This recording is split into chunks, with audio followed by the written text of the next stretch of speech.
Mi hermano, si usted estudia los documentos arqueológicos y antropológicos de la humanidad, usted podrá ver algo muy interesante. En muchas civilizaciones y culturas se habló de que un día hubo un diluvio. Hubo un diluvio. No solamente la hablan los documentos históricos, también documentos religiosos. Distintas religiones hablan de este hecho extraordinario, amados hermanos, de que un día ocurrió un diluvio en toda la faz de la tierra. Entonces, relatos antiguos también hablan desde que me convertí prácticamente en el 91, más de 20 años atrás, 22 años van a ser. Entonces, hermano, entendí de que muchos descubrimientos se fueron haciendo. Algunos geólogos muy importantes encontraron conchas y caracoles en la cima de los Alpes, por ejemplo. Por ejemplo, también en 1939 leí todo un documental de que se encontraron restos de lo que fue el arca de Noé. Restos de unos alpinistas que un verano de 1939 fue tremendo porque hubo un deshielo grande y pudieron llegar hasta un lugar donde habían restos de madera. También, amados hermanos, en 1994, nunca me voy a olvidar, pasaron por todas las cadenas, muchas cadenas del mundo, el descubrimiento y la filmación a través de rayos X de una estructura que tenía dimensiones similares al arca de Noé, a 4.000 metros del monte Ararat. Usted sabe que la Biblia dice que el arca de Noé reposó en el monte Ararat. Entonces, amados hermanos, eso y muchas otras aseveraciones, como en China, en 2010, una expedición china, también encontraron restos que fueron puestos a consideración y que algunos restos de esos materiales, de esas maderas que se encontraron, databa de 4.800 años atrás. Según la identificación que el carbono 14 puede hacer, y bueno, ahí podemos tener muchas consideraciones, porque también los científicos fácilmente se equivocan, pero nosotros sabemos que la palabra de Dios, amados hermanos, es viva y eficaz y es infalible. Y si todos estos acontecimientos ocurrieron, si la historia, la arqueología, la geología, la antropología nos habla de que un día existió un diluvio, entonces, amados hermanos, el diluvio no es nada ficticio, no es un cuento de hadas, no forma parte de una mitología, de una fábula. Yo me recuerdo en los años 92, todavía se hablaba de estos acontecimientos que realmente podía ser parte de la mitología, decían, que hubiera ocurrido un hecho tan extraordinario. Pero hermano, con el paso de estos años, los descubrimientos, Dios que está mostrando a la humanidad de que este fue un evento extraordinario que ocurrió, nos estamos dando cuenta de que no es así. Nos damos cuenta a través también de las producciones cinematográficas gigantescas que se vienen haciendo, aunque no fielmente como la palabra lo dice, pero se viene hablando mucho del tema y Dios está permitiendo que se hagan todos estos hallazgos arqueológicos y que el tema vaya cobrando vida, porque yo me recuerdo en el 92 fortaleció grandemente mi fe cuando vi estos documentos, cuando vi esa filmación. Estaba con mis hermanos y mis hermanos eran nuevos en la fe y también nos fortaleció que no solamente a través de la palabra, sino de estos hallazgos científicos, arqueológicos, podíamos nosotros fortalecernos en fe. Entonces, amados hermanos, no es una fábula, es un acontecimiento histórico que sucedió y Jesús en su palabra lo refrenda cuando dice: mas como en los días de Noé, así será la venida del Hijo del Hombre, como en los días de Noé. Y si Jesús dice eso, para mí es suficiente que Jesús lo diga, que existió Noé, que existió un diluvio, y no me importa más nada escuchar a nadie. Yo creo en lo que Jesús pueda decir, y Él lo refrendó en los evangelios diciendo, como en los días de Noé, estarán casándose, dándose en casamiento. Y amados hermanos, es lo que estamos viviendo en estos días, amados hermanos. Entonces, ¿cómo son los días que estamos viviendo? No se necesita ser un gran profeta, un teólogo muy acucioso para que usted se pueda dar cuenta de que estamos viviendo precisamente como los días de Noé. La maldad se ha multiplicado, la fe y el amor se han enfriado para muchos. Los padres son deshonrados por los hijos frecuentemente. Amados hermanos, las leyes en nuestro país, y no solamente en nuestro país, en muchos países cercanos, nos están mostrando cada vez de que el hombre cada vez arrogantemente dice, como dice la palabra, dice no hay Dios. Y entonces violan los preceptos eternos de la palabra, y no solo eso, sino que desafían a Dios. Es más, leyes en contra de Dios y de la palabra.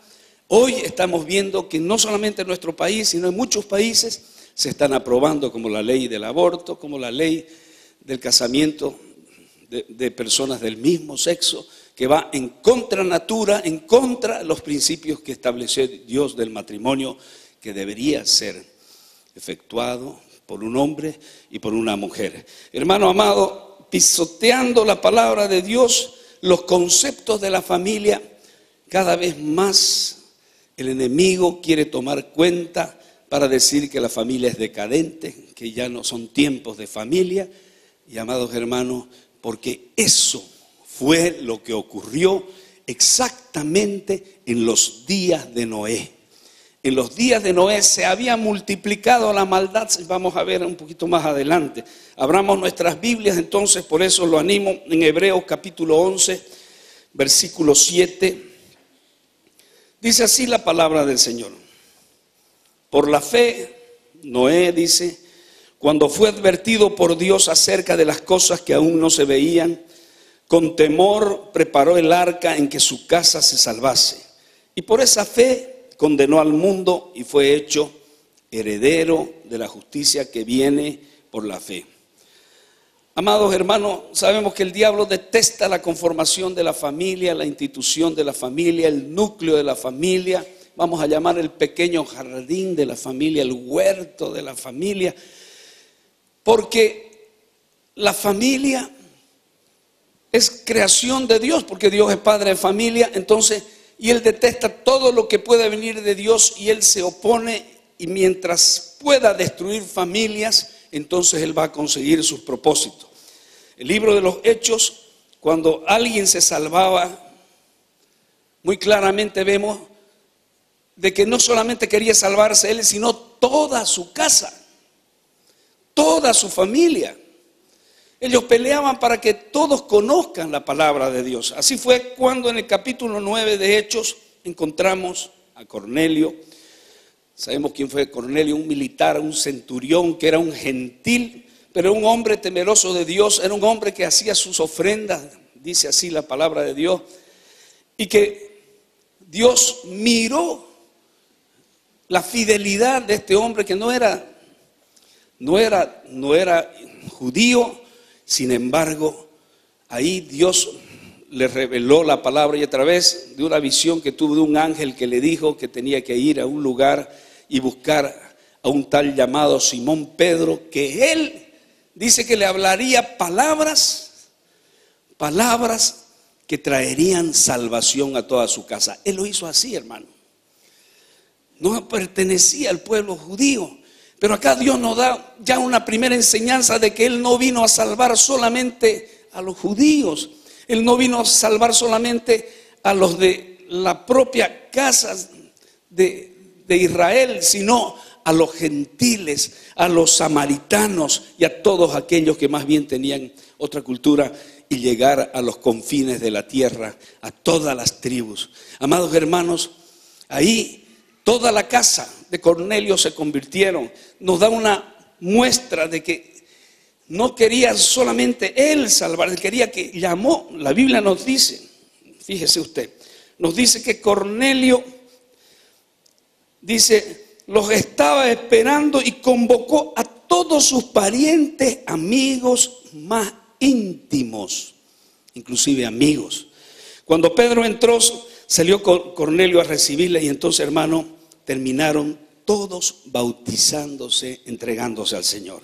También la Biblia, en el capítulo 16, encontramos que Lidia, que había creído en el Señor Jesucristo, era una mujer piadosa, era una mujer adinerada, de clase media alta, que ella vendía púrpura, dice que eran ciertos teñidos que se hacían con, vamos a decir, con crustáceos, así como frutos de mar, que sacaban los colores para teñir los trajes de los príncipes, de reyes, de gente de alcurnia. Pero esta mujer era una mujer piadosa, era una mujer que amaba a Dios y que no como los otros comerciantes, no separaban un día a la semana para dedicar el culto a Dios. Esta mujer sí lo hacía, y esta mujer se convirtió y así pidió que todos los de su casa vinieran. Y un último ejemplo quiero poner, hermano, cuando la palabra del Señor nos habla del carcelero de Filipo, que si usted se recuerda, cuando estaban presos, estaban en una cárcel, Pablo y estaban ahí, y Silas, y empezaron a adorar a Dios con himnos, y vino un temblor, hermano, y sacudió, y ellos fueron liberados. Ahí estaba el carcelero de Filipo, y él tenía que pagar con su vida porque todos los presos salieron de las cárceles. Entonces él estaba agarrando una espada para sentarse en la espada y suicidarse, hermano, y ahí le dicen: anda, no, detente, no necesitas hacer eso, nosotros vamos a salir, vamos a quedar aquí. Y él preguntó: dime, ¿y qué debo hacer para ser salvo?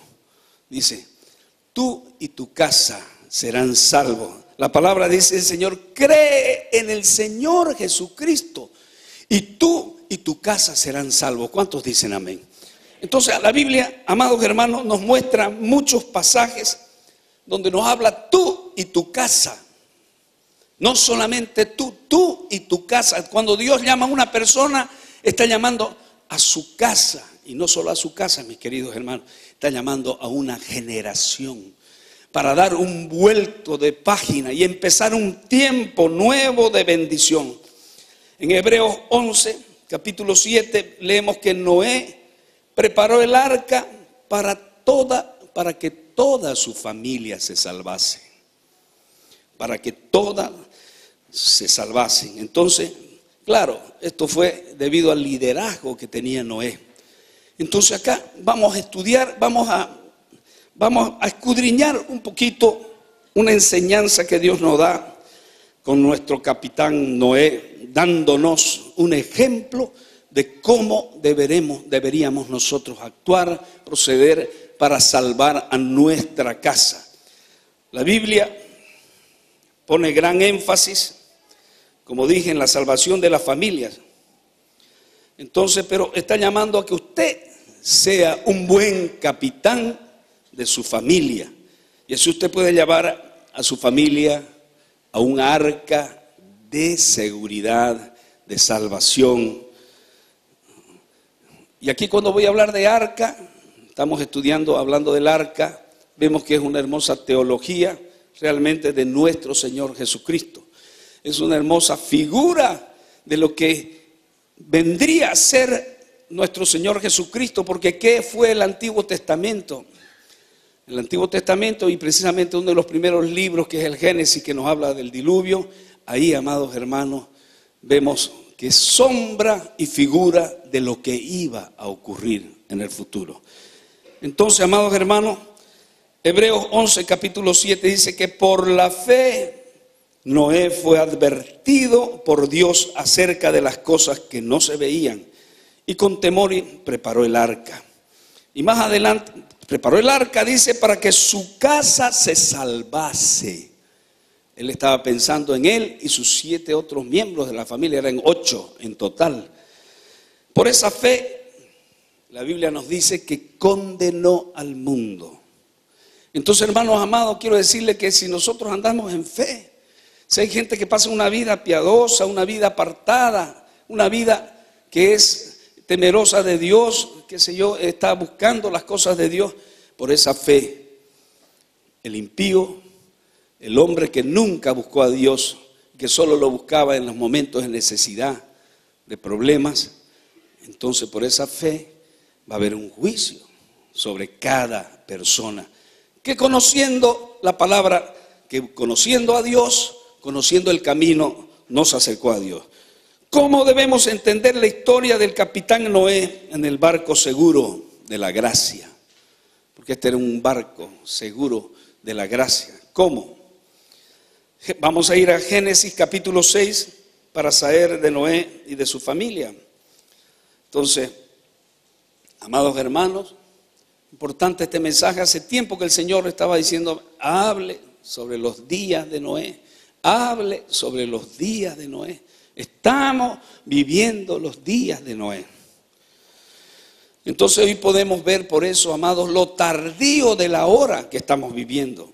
Entonces, bien, dice entonces el Señor Jesucristo, dijo, como en los días de Noé, y bien, ¿cómo fueron los días de Noé? ¿Cómo dice la Biblia que eran? Vamos al capítulo 6. Estamos en Génesis. Aconteció, dice la palabra, Génesis capítulo 6, versículo 1, que cuando comenzaron los hombres a multiplicarse sobre la faz de la tierra y les nacieron hijas, que viendo que los hijos de Dios, que las hijas de los hombres eran hermosas, tomaron para sí mujeres, escogiendo entre todas. Y dijo Jehová, no contenderá mi espíritu con el hombre para siempre, porque ciertamente él es carne, mas serán sus días 120 años. Amados hermanos, aquí cuando dice hijos de Dios, hace referencia a los hijos que hacían la voluntad de Dios, hijos de Dios. Cuando habla de los hijos de los hombres, las mujeres eran muy hermosas, dice. Pero esas mujeres hermosas, amados hermanos, eran mujeres que estaban apartadas del propósito de la voluntad de Dios para unirse con ellas.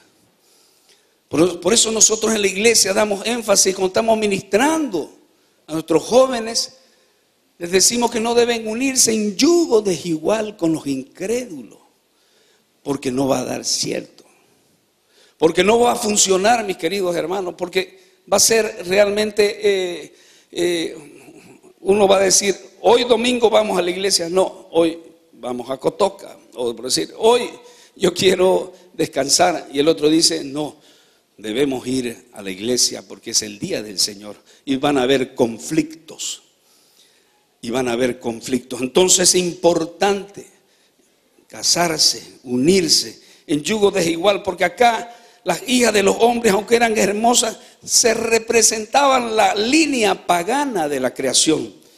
Y los hombres, dice que aún así escogieron por esposas a quienes querían. Pero Dios nunca nos obliga a nada. Nunca nos dice, no hagas eso. Nos pone camino de vida, camino de muerte, camino de bendición, camino de perdición. ¿Y sabe qué dijo? No contenderé mi espíritu con el hombre, dice. No contenderá mi espíritu con el hombre para siempre. Amados hermanos, se suscitó un conflicto entre Dios y entre el hombre, porque el hombre se opuso a la voluntad de Dios. Entonces, ¿cómo eran precisamente los días de Noé? Los días de Noé, hermanos, eran días de apostasía, donde muchos que conocían a Dios se volvieron en contra de Dios. Muchos que conocían y tenían la revelación de Dios se volvieron para atrás. Es como cuando si nosotros recibimos la bendición de Dios Y de pronto hemos sido bendecidos, pero de pronto decimos, no, pues ya conseguí lo que quería, me vuelvo para atrás, estaba muy bien yo en el mundo, como yo vivía, en placeres, delitos, no dándole cuenta a nadie. Yo soy dueño de mí mismo, yo, siempre yo. Entonces, hermano, quiero decirle, Génesis 6:4 dice que habían gigantes en la tierra, Génesis 6:4, en aquellos días. También después que se llegaron, quiere decir que se unieron los hijos de Dios con las hijas de los hombres y les engendraron hijos. Estos fueron los valientes que después de la antigüedad fueron varones de renombre. Pero usted va a ver que fueron varones de renombres, pero no para bendición. El verso 5, ahí nos habla que fueron de renombre por ser malvado, por ser rebelde. Fíjese lo que dice el verso 5, dice, y vio Jehová que la maldad de los hombres era mucho en la tierra y que todo designio de los pensamientos del corazón de ellos de continuo solamente era el mal. Y pucha, esto siempre me hace meditar y yo digo, no sabía que Dios podía arrepentirse de algo. Y acá dice, y se arrepintió Jehová, dice, de haber hecho al hombre en la tierra y le dolió su corazón. Hermano, qué tremendo que Dios se arrepienta de algo y que le duela en su corazón. Así se duele, hermano, cuando nosotros caminamos en rebeldía, en nuestros propios caminos, cuando nosotros desobedecemos los estatutos, el camino, el buen camino, el camino estrecho que Dios nos ha llamado a caminar. Y hermanos, entramos en nuestros propios pensamientos y decisiones y no consideramos a Dios en nuestro camino. Versículo 7, ponga atención, dice, y dijo Jehová, raeré sobre la faz de la tierra a los hombres que he creado, desde el hombre hasta la bestia, hasta el reptil, las aves del cielo, pues me arrepiento de haberlos hecho. Segunda vez que vuelvo a decir me arrepiento. Entonces, amados hermanos, los días de Noé fueron días de, primero, apostasía. Segundo, fueron días de anarquía, amados hermanos. Y tercero, yo puedo agregar, fueron días de apatía, agarrando la rima de los tres, anarquía, apatía. Entonces, y apostasía. Hermano, ¿sabe qué? Porque la gente entró en una desidia. No, mira ese loco ahí construyendo un arca, se le hacían la burla, dice la Biblia. Se le mofaban de este hombre que traía cantidades y cantidades de madera para hacer un arca, para que se salvasen muchos. Y la humanidad se le mofaban. ¿Cuántos hoy vemos, hermanos, que se mofan de un hermano que se convirtió y se rindió a los pies de Jesús? Y empieza a decir, este fanático, ya sé. Hermano, ¿cuántas veces se han mofado de nosotros mismos, de usted mismo? Hermano, es triste ver, pero esto sucede.